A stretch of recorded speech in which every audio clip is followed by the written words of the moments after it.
వరధరం విష్ణుం శశివర్ణం చతుర్భుజం ప్రసన్నవదనం ధ్యాయేత్ సర్వవిఘ్నోపశాంతయే. గురుర్బ్రహ్మా గురుర్విష్ణుః గురుర్దేవో మహేశ్వరః గురుః సాక్షాత్ పరం బ్రహ్మ తస్మై శ్రీ గురవే నమః. వ్యాసాయ విష్ణురూపాయ వ్యాసరూపాయ విష్ణవే నమో వై బ్రహ్మనిధయే వాసిష్ఠాయ నమో నమః. కూజంతం రామ రామీతి మధురం మధురాక్షరం ఆరుహ్య కవితాశాఖాం వందే వాల్మీకికోకిలం. శ్రుతిస్మృతిపురాణానాం ఆలయం కరుణాలయం నమామి భగవత్పాదశంకరం లోకశంకరం. వాగర్ధావివ సంపృక్తౌ వాగర్ధప్రతిపత్తయే జగతః పితరౌ వందే పార్వతీ పరమేశ్వరౌ. సూక్తిం సమగ్రయతున స్వయమైవ లక్ష్మీః శ్రీరంగరాజమహిషీ మధురైః కటాక్షైః. వైదగ్ధ్యవర్ణగుణగుంభనగౌరవైర్యాం కండూలకర్ణకుహరాः కవయోధయంతి. హైమోర్ధ్వపుండ్రమజహన్మకుటం సునాసం మందస్మితం మకరకుండలచారుగండం. బింబాధరం బహుళదీర్ఘకృపాకటాక్షం శ్రీవేంకటేశముఖమాత్మని సన్నిధత్తాం. విమలపటి కమలకుటి పుస్తకరుద్రాక్షసస్తహస్తపుటి కామాక్షి పక్ష్మలాక్షి కలిత విపంచి విభాసి వైరించి. మనోజవం మరుతతుల్యవేగం జితేంద్రియం బుద్ధిమతాం వరిష్టం. వాతాత్మజం వనరయూధముఖ్యం శ్రీరామదూతం శిరసా నమామి. ఆపదామపహర్తారం దాతారం సర్వసంపదాం లోకాభిరామం శ్రీరామం భూయో భూయో నమామ్యహం. హరి ఓం. పరమేశ్వర స్వరూపైన సభకి నమస్కారం. మనం ప్రత్యేకించి మన రాష్ట్రంలో చాంద్రమానాన్ని పాటిస్తాం. చాంద్రమానంలో 8వ నెల కార్తీక మాసం. కృత్తికా నక్షత్రంతో పౌర్ణమి నాడు చంద్రుడు కూడి ఉన్నటువంటి నెల కనుక దీనికి కార్తీక మాసము అని పేరు. ఈ మాసానికి ఒక ప్రత్యేకత ఉంది. మిగిలిన మాసాల కన్నా చాలా భిన్నత్వంతో కూడుకుని ఉంటుంది. ఎందుచేత అంటే ఈ మాసము కేవలముగా భగవదారాధన ఒక్కటే కాదు, ఇందులో మనుష్య సంబంధాలకి కూడా విశేషమైనటువంటి ప్రాధాన్యత ఉంటుంది. ఒక తల్లి తండ్రి కడుపున పుట్టినటువంటి అన్నదమ్ములు అక్క చెల్లెళ్ల మధ్య ఉండవలసినటువంటి అనుబంధాలకి పెద్దపీట వేసి కొన్ని ప్రత్యేకమైనటువంటి తిథులు ఈ నెలలో నడుస్తాయి.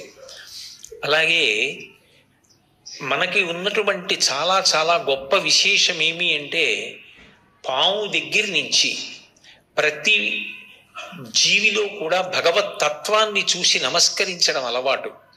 అలా ఈ మాసం దగ్గరికి వచ్చేటప్పటికి ప్రత్యేకంగా నాగుల్ని కూడా పూజ చేస్తారు. సరే, దీపానికి ఎనలేని ప్రఖ్యాతి. ఇది కాక వనభోజనాలు ప్రత్యేకంగా ఈ మాసంలోనే నడుస్తాయి. ఇన్ని విధాలుగా వైవిధ్యాన్ని సంతరించుకున్నటువంటి మాసం. గోపూజలు కూడా వీటన్నిటితో పాటుగా చాలా విశేషంగా జరిగేటటువంటి మాసం. శుక్లపక్షంలో ఒక తిథి, కృష్ణపక్షంలో ఒక తిథి ప్రత్యేకంగా గోపూజ కొరకు మాత్రమే ఏర్పాటు చేయబడినటువంటి తిథులు కలిగినటువంటి మాసం. శివకేశవుల మధ్య ఏ విధమైనటువంటి భేదభావాన్ని పాటించకుండా త్రయంబకుడన్న పేరుతో పరమశివుణ్ణి, దామోదరుడన్న పేరుతో శ్రీ మహావిష్ణువుని ఒకే స్వరూపంగా భావన చేస్తూ పూజలు చేసేటటువంటి మాసం కార్తీక మాసం. విశేషించి కార్తీక మాసానికి ఉండేటటువంటి లక్షణం విశేషమైనటువంటి మంచు కురియదు. ఈ మాసం దాటిందనుకోండి శరదృతువు వెళ్ళిపోతుంది.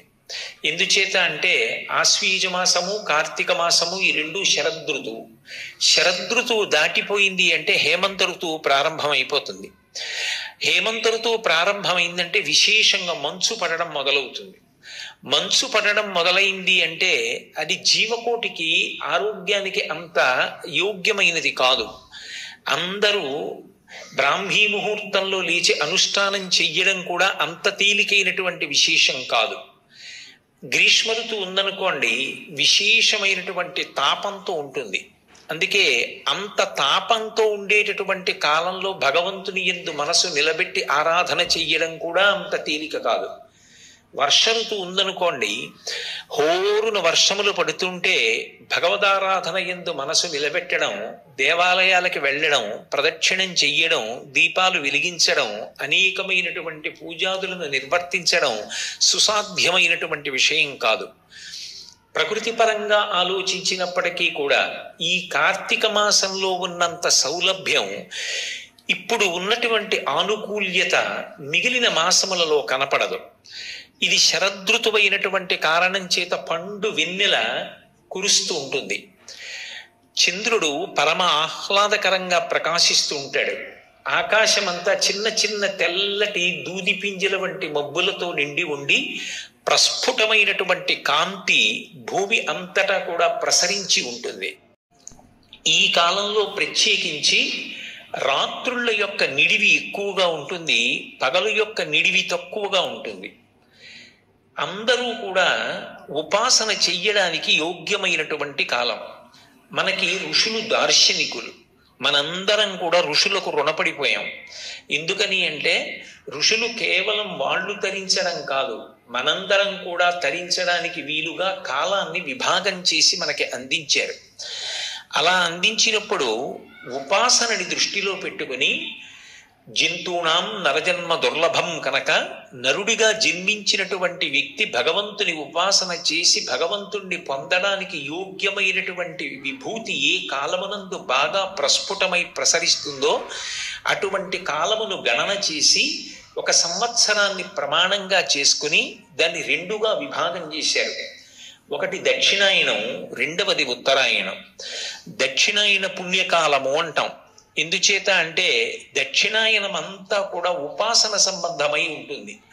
ఉపాసన అన్న మాటకు అర్థం ఏమిటంటే దగ్గరగా కూర్చుండుట అని. దగ్గరగా కూర్చుండుట అంటే ఏదో భౌతికంగా దగ్గరగా కూర్చోవడం కాదు, మనసులో భగవంతుడి గురించి చింతన చెయ్యడానికి ఎక్కువ అవకాశం ఉన్నటువంటి సందర్భం. లోపల ఏ పని చేస్తున్నా భగవంతుడి గురించినటువంటి స్మరణ ఉండాలి.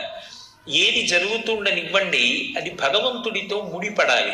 శంకర భగవత్పాదులు సౌందర్యలహరి చేస్తూ జపో జల్ప శిల్పం సకలమపి ముద్రా విరచన గతి ప్రాదక్షిణ్య క్రమణమశనా ద్యౌతి విధి ప్రణామ సంవీశ సుఖమఖిలమాత్మార్పణ దృశా సపర్యా పర్యాయస్తభవతు ఎన్నే విలసితం అంటారు. ఒక మాట మాట్లాడుతున్నాను అనుకోండి, ఈ మాట మాట్లాడడానికి కావలసినటువంటి స్వరపీఠిక ఏ ఇతర ప్రాణుల యందు లేదు. కానీ మనుష్య జన్మ ఎత్తినటువంటి నాకు మాత్రమే పరమేశ్వరుడు అనుగ్రహించాడు. నేను మాట్లాడేటటువంటి మాట అందరి మనసులకు శాంతి కల్పించేదై ఉండాలి తప్ప నేను మాట్లాడేటటువంటి మాట ఇతరుల యొక్క మనసుకు వ్యగ్రత కల్పించేది కాకుండుగాక. ఈ అనుగ్రహాన్ని నాకు పరదేవత ఇచ్చింది కాబట్టి దీన్ని నేను ఎప్పుడూ సద్వినియోగం చేసుకుంటాను అని మాట మాట్లాడే ముందు కానీ మాట మాట్లాడిన తర్వాత కానీ మాట యొక్క గొప్పతనాన్ని తెలుసుకుని ఆ మాట మాట్లాడగలిగినటువంటి ప్రాణి 84 లక్షల జీవరాశులలో నరుడు ఒక్కడేనని, అటువంటి నరుడిగా జన్మని పొందడానికి నాకంటూ ఒక ప్రత్యేకమైన పుణ్యం ఉందని తెలియకపోయినా భగవంతుని యొక్క నిర్హేతుక కృపాకటాక్ష వీక్షణము చేత మాత్రమే ఈ నరజన్మ లభించిందని, అటువంటి జన్మలో నాకు పరమేశ్వరుడు స్వరపీఠికి నిచ్చినందుకు కృతజ్ఞుడనై దాన్ని నేను దుర్వినియోగం చెయ్యకుండా సర్వకాలములయందు కూడా దాన్ని సద్వినియోగం చేసుకుంటానని, పరదేవత ఇచ్చినటువంటి ఆ వైభవాన్ని ఆమె అనుగ్రహం కొరకే ఉపయోగించుకుంటానని నిరంతరం భావన చెయ్యడానికి పూజా మందిరంతో సందర్భం ఉండదు. ఎప్పుడూ పూజా మందిరంలోనే కూర్చోవలసినటువంటి అవసరం ఉండదు. ఏ మాట మాట్లాడవలసిన అవసరం వచ్చినా ఆ మాట మాట్లాడడానికి శక్తినిచ్చినటువంటి పరదేవతని స్మరించి కృతజ్ఞతని ఆవిష్కరించడానికి మనసులో సంస్కృతి, ఆ ఆర్ద్రమైనటువంటి భావన ఉంటే చాలు. అదిగో అది ఉపాసన. ఏది చేస్తున్నా మనసులో భగవంతుడు స్మరణలోకి రావడం. పానీయంబులు త్రావుచున్ కుడుచుచున్ భాషించుచున్ హాసలీలా నిద్రాదులు చేయుచున్ తిరుగుచున్ లక్షించుచున్ సంతత శ్రీనారాయణ పాద పద్మయుగళీ చింతామృతాస్వాద సంధానుండై మరచన్ సురారిసుతుడే తద్విశ్వమున్ భూవరా అంటారు పోతన గారు భాగవతంలో. ప్రహ్లాదుడు ఏది పైకి చేస్తున్నా లోపల భగవంతుని యొక్క దర్శనాన్ని పొందుతూ పరమ ఆనందాన్ని పొందుతూ ఉండేవాడు. అలా ఉపాసన చెయ్యాలి అంటే మనసు నిలబడాలి. అన్నిటికన్నా ప్రధానం మనసు.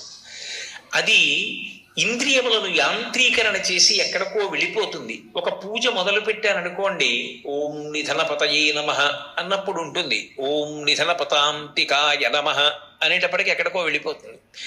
చేతిని యాంత్రీకరిస్తుంది, నోటిని యాంత్రీకరిస్తుంది, నోరు నామం చెప్తుంది, చేయి పట్టుకెళ్ళి పువ్వులు భగవంతుని యొక్క పాదముల యందు సమర్పిస్తూ ఉంటుంది. ఈశ్వరుడు అంటాడు, నాకు ఇవన్నీ అక్కర్లేదు, ఈ పదార్థములన్నిటినీ నేనే సృజించాను, నువ్వు కొత్తగా తెచ్చేది లేదు, నేను సృజించినది నాకు ఇస్తున్నావు. నీ శరీరాన్ని కూడా నువ్వు సృజించుకోలేదు. సప్త ధాతువులతో చర్మము, రక్తము, మాంసము, కొవ్వు, అస్థి, శుక్ల, మేధ అనబడేటటువంటి 7 పదార్థములతో దాన్ని నేనే తయారు చేశాను. నాకు కావలసింది నీ మనసు నా పాదముల దగ్గర పెట్టు. నువ్వెవరన్నది నాకు అనవసరం. నరత్వం, దేవత్వం, నగవన మృగత్వం, వశకత, పశుత్వం, కీటత్వం భవతు విహగత్వాది జననం సదాత్వత్ పాదాబ్జ స్మరణ పరమానందలహరీ విహారాసక్తం చేద్రూదయమిహ కింతేన వపుషా అంటారు శంకర భగవత్పాదులు.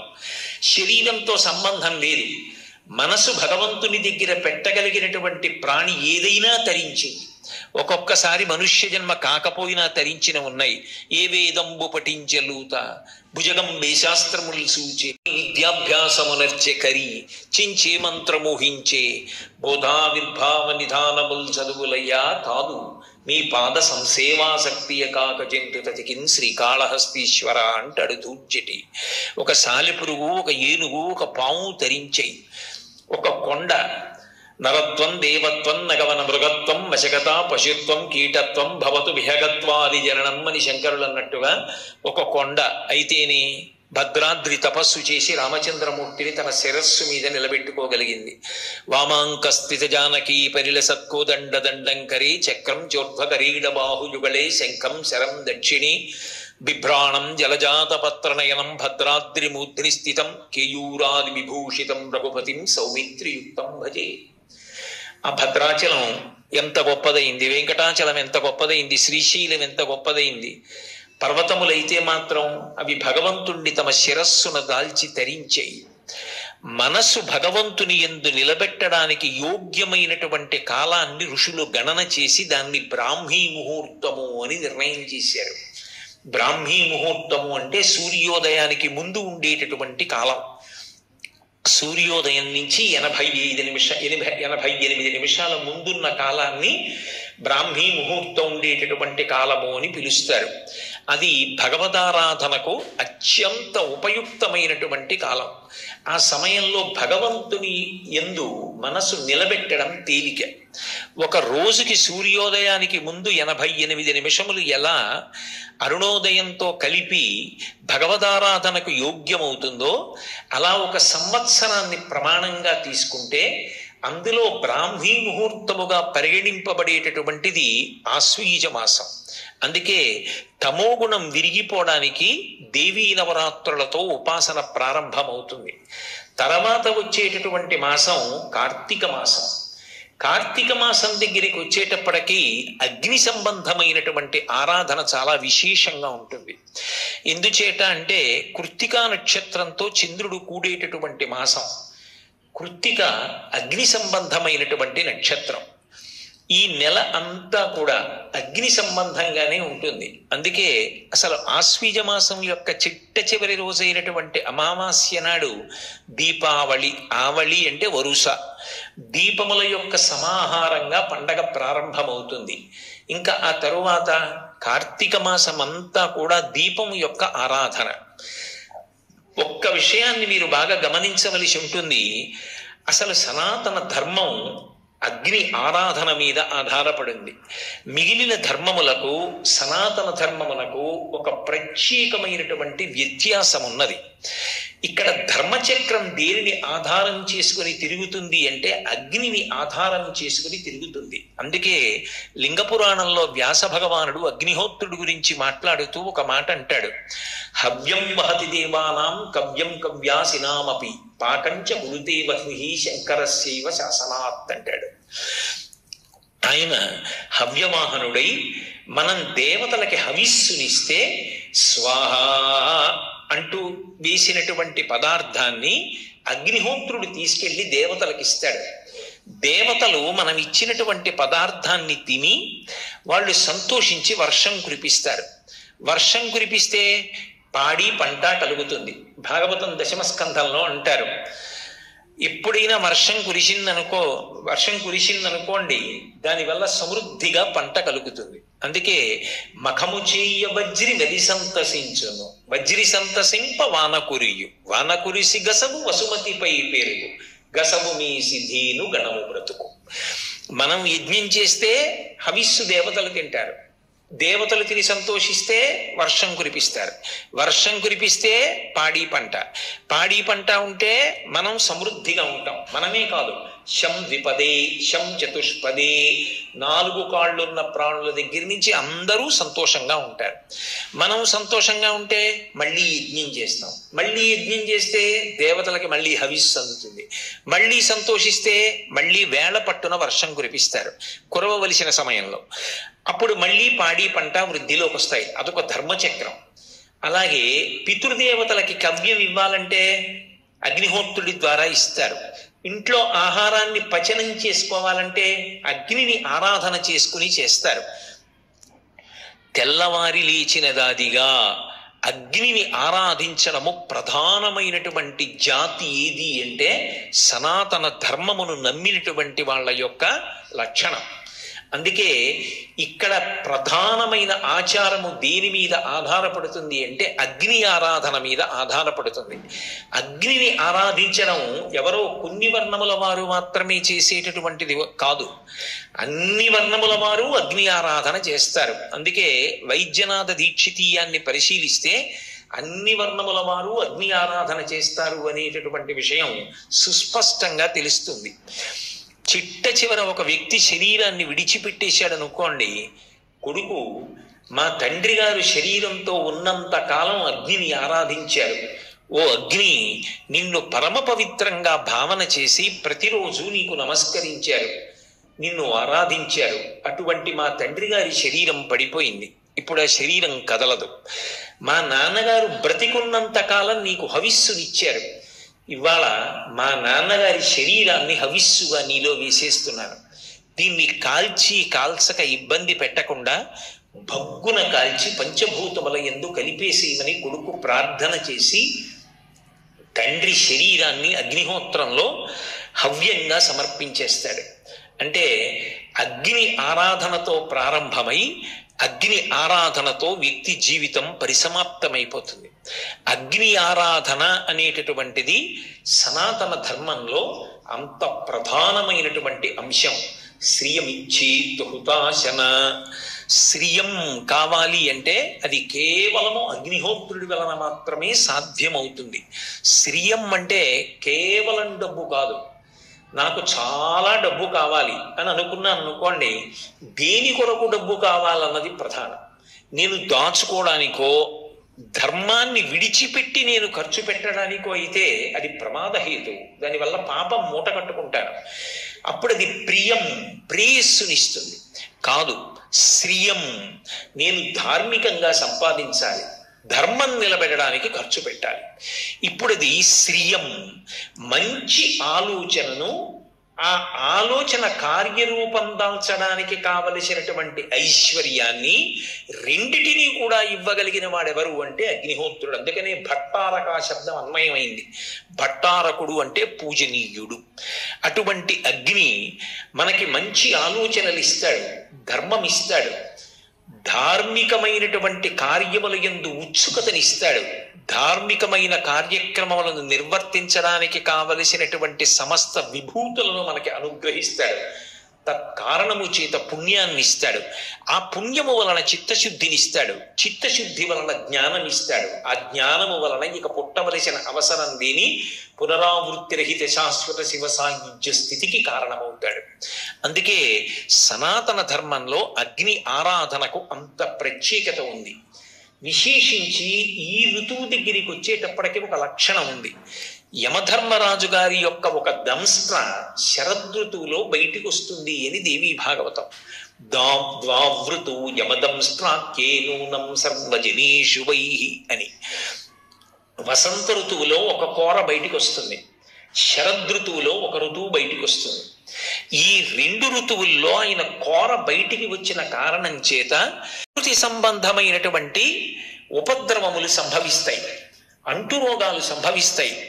దీపపు పురుగులు ఎలా పడిపోతారో ప్రజలు అలా పడిపోతారు, జీవరాశి అలా పడిపోతుంది, ఐశ్వర్యము అలా నశించిపోతుంది. అలా పడిపోకుండా ఉండాలి అంటే ఆశ్వీజ మాసంలో అమ్మవారి ఆరాధనతో మొదలుపెట్టి పరమమంగళప్రదమైనటువంటి రీతిలో కార్తీక మాసం దగ్గరికి వచ్చేటప్పటికి దీపాన్ని ఆరాధించడం, దీపాన్ని వెలిగించడం ప్రధానమవుతుంది. ఎందుచేత దీపం వెలిగించాలి అంటే పైకి భక్తి, దీపము, మంగళప్రదత్వము, పరమసత్యములు, ఆంతరముగా దాని యందు ఒక విశేషం ఉంది. హృదయనాడి అని ఒక నాడి, ఏదో నరములు కనపడినట్టుగా నాడులు కనపడతాయని ఉండదు, అది యోగశాస్త్రం. హృదయనాడి అని, ఆ హృదయ నాడి స్పందన ఎంతకాలం ఉంటుందో అంతకాలమే ఆ జీవి ఉంటాడు. ఆ హృదయ నాడికి ఎవరు అధిపతిగా ఉంటాడు అంటే శనైశ్చరుడు అధిపతిగా ఉంటాడు. శనైశ్చరుడు దేని చేత ప్రీతి చెందుతాడు అంటే నువ్వుల నూనె యొక్క దీపపు పొగ చేత సంతోషిస్తాడు.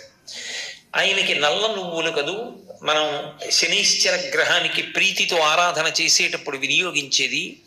ఆ నల్ల నువ్వుల నూనె కానీ ఆవు నెయ్యి దీపం కానీ పెట్టినప్పుడు దాని మించి వచ్చేటటువంటి పొగ వాసన చూసినా, దాని కాంతి ప్రసరించిన, దాని చేత శనైశ్చర గ్రహం ప్రీతి పొంది యమదంస్ట్ర బయటికి వచ్చినటువంటి కారణంగా ప్రజలు పడిపోకుండా, ఉపద్రవాలు రాకుండా ఉండడం కోసం ఎవరి ఇంటిలో వారు దీపం ఉంచడమే కాకుండా దానితో పాటుగా శివాలయం కానీ, విష్ణువాలయం కానీ, మఠ ప్రాంగణం కానీ, గోశాలలు కానీ, ఇటువంటి పరమ పవిత్రమైనటువంటి ప్రదేశములు ఎక్కడుంటాయో అక్కడక్కడ కూడా దీపాలు వెలిగిస్తారు. ఈ నెలలో అత్యద్భుతమైనటువంటి విశేషంగా అందరినీ రక్షించుకోవడానికి సాధనంగా వచ్చినటువంటిది దీపాన్ని వెలిగించడం. రెండవది ఉసిరి చెట్టుని పూజ చెయ్యడం. మనకి ఒక విశేషం ఉంది. ప్రకృతి స్వరూపంగా ఏదో ఈ చెట్టు ఈ ఋతువులో ఈ కాయ కాస్తోంది అని విడిచిపెట్టరు. ఏమి ఆ ఋతువులోనే ఆ చెట్టు ఎందుకు కాయ కాయాలి? వసంత ఋతువులోనే మామిడి చెట్టు ఎందుకు కాయ కాయాలి? సంవత్సరాది ప్రారంభంలోనే వేప చెట్టు ఎందుకు పువ్వు పుయ్యాలి? ఈ శరదృతు వచ్చేటప్పటికే పెద్ద ఉసిరి ఎందుకు ఉసిరికాయ కాస్తుంది అంటే ప్రకృతిలో వచ్చేటటువంటి ఉపద్రవములను నివారించడానికి పరదేవతయే వృక్ష రూపంలోకి ప్రవేశించి దాని గుండా తన యొక్క అనుగ్రహాన్ని ప్రసరించి లోకమును రక్షిస్తూ ఉంటుంది. బాహ్యంలో చెట్టుని చూడరు, ఆ కాలమునందు చెట్టు యొక్క ఫలస్వరూపంగా లోకాన్ని రక్ష చేసేటటువంటి ఆ శక్తి వెనక భగవత్ తత్వాన్ని చూడడం సనాతన ధర్మానికి ఉన్న గొప్పతనం. ఎందుకంటే ఉసిరి చెట్టుని అక్కడే పెట్టి పక్కన కుంకుడి చెట్టు విత్తనం పెడితే కుంకుడి చెట్టు కుంకుడుకాయే కాస్తుంది, ఉసిరి చెట్టు ఉసిరికాయే కాస్తుంది. ఉసిరి చెట్టు ఉసిరికాయే కాసేటట్టుగా నేను నిర్ణయించలేదు. ఆ భూమి సారంతోటే అది ఉసిరికాయ కాసేటట్టు, శరదృతువులోనే అది కాసేటట్టు నేను నిర్ణయించలేదు. అది భగవంతుని యొక్క నిర్ణయం. ధాత్రి అని పిలుస్తారు. ఆ ఉసిరి పేదవారి పాలిట అమృత భాండము అని దానికి ఒక పేరు.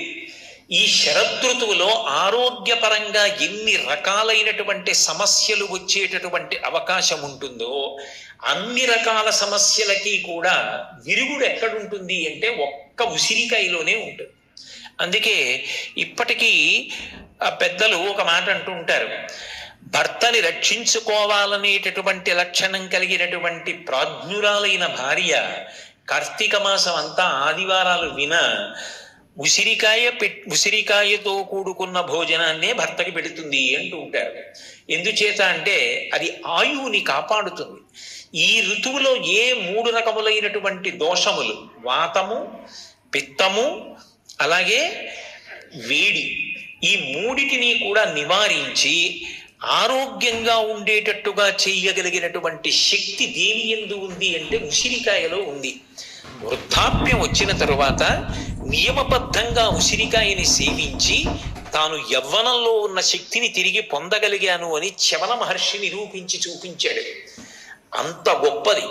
అందుకే ఈ కాలమునందు మిగిలినటువంటి వృక్షములతో పాటుగా, అంటే మిగిలిన వృక్షములంటే నా ఉద్దేశ్యంలో ప్రతిరోజు పూజలు అందుకునేది తులసి. అటువంటి తులసితో పాటుగా ప్రత్యేకమైనటువంటి పూజ కార్తీక మాసంలో దేనికి అంటే ధాత్రి పూజ. ఉసిరికి పూజ చేస్తారు. ఉసిరికి చేసేటటువంటి పూజ కూడా సామాన్యంగా ఉండదు. కార్తీక మాసంలో ఉసిరి చెట్టుకు చేయవలసినటువంటి పూజ యొక్క కల్పాన్ని ప్రత్యేకంగా ధర్మసింధు లాంటి గ్రంథాలు మనకి తెలియచేసాయి. ఉసిరి చెట్టు ఎక్కడ ఉంటుందో అక్కడికి వెళ్ళి ఆ ఉసిరి చెట్టు దగ్గర నిలబడి దాని యొక్క మొదట్లో ఇంత పసుపు, కుంకుమో, అక్షతలో సమర్పించి ఉసిరి చెట్టుని ప్రార్థన చేస్తూ కొన్ని మాటలు చెప్తారు. ఇక్కడ మీరు ఒక విషయం గమనించాలి. యజుర్వేదంలో కూడా రుద్రాధ్యాయంలో ఒక మాట అంటారు, నమో వృక్షేభ్యో హరికేశాయోపవీతినే పుష్టానాం పతయే నమో నమో అంటారు. ఈ చెట్టు రూపంగా ఉన్న శివుడికి నమస్కారం, చెట్టు ఆకులుగా ఉన్న శివుడికి నమస్కారం, చెట్టు ఆకులలో ఆకుపచ్చతనంగా ఉన్న శివుడికి నమస్కారం అంటారు. అలా ఈ ధాత్రి రూపంలో ఉన్నటువంటి ఈ ఉసిరి చెట్టు ఉందే, ఇది చెట్టు అని నేను అనుకోవట్లేదు. ఇది పరదేవత. పరదేవత అయి ఈ కాలంలో ఎన్ని ఉపద్రవాలు వస్తాయో అన్ని ఉపద్రవాలకి విరుగుడు కూడా ఈ చెట్టులోంచి వస్తోంది. అంటే అమ్మవారే ఈ చెట్టు రూపంలో నిలబడి అనుగ్రహాన్ని కురిపిస్తోంది. ప్రత్యేకించి శరదృతువులో కార్తీక మాసంలో ఇంత అనుగ్రహాన్ని వర్షించేటటువంటి ఈ చెట్టు లోపల పరదేవతయే ఉండి ఇదిగో ఇలా అనుగ్రహిస్తోంది. అందుకే మొట్టమొదటనే ఏం చెప్తారంటే ధాత్రీదేవి నమస్తుభ్యం సర్వపాప క్షయంకరి పుత్రాం దేహి మహాప్రాజ్ఞే యశోదేహి బలంచమే. ఆ ఉసిరి చెట్టు దగ్గరికి వెళ్ళి నమస్కరించి మనం చెప్పవలసినటువంటి విషయాన్ని ఋషి దార్శనికుడై మన కొరకని మనం ఆ సమయంలో చెప్పలేకపోతామేమోనని ఆయనే మనకి అందించినటువంటి విశేషం. మేధాం ప్రజ్ఞాంచ సౌభాగ్యం విష్ణుభక్తించ శాశ్వతీం నిరోగం కురుమాం నిత్యం నిష్పాపం కురు సర్వదా.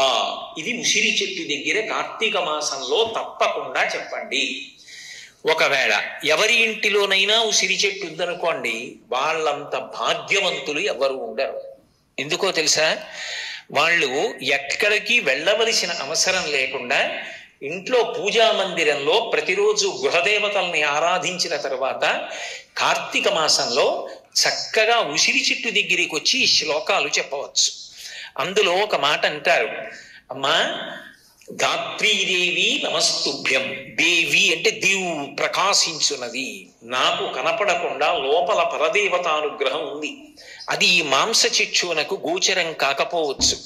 అమ్మలో అమ్మతనం ఉన్నట్టు, నాన్నగారిలో నాన్నతనం ఉన్నట్టు, గురువు గారిలో అభ్యున్నతి శక్తి ఉన్నట్టు, భగవంతుని యందు అనుగ్రహ శక్తి ఉన్నట్టు ఈ ధాత్రీ వృక్షమునందు పరదేవతానుగ్రహము నిబిడీకృతమై ఉన్నది. అటువంటి ధాత్రీదేవి నీకు నేను నమస్కరిస్తున్నాను. అమ్మా, నువ్వు అపారమైన శక్తి కలిగిన దానివి. నా సర్వ పాపములను క్షయించి సర్వపాప క్షయంకరి. పాపమన్న మాటకు అర్థం జాగ్రత్తగా అర్థం చేసుకుని అభ్యున్నతిలోకి రావాలి అనుకున్నప్పుడు ఏ పనులు చెయ్యవద్దని పరమేశ్వరుడు చెప్పాడో ఆ పనులు చెయ్యడం, అటువంటి పనులు చెయ్యాలన్న ఉత్సాహం నాకు కలగడం, అటువంటి పనులు చెయ్యడం దోషం.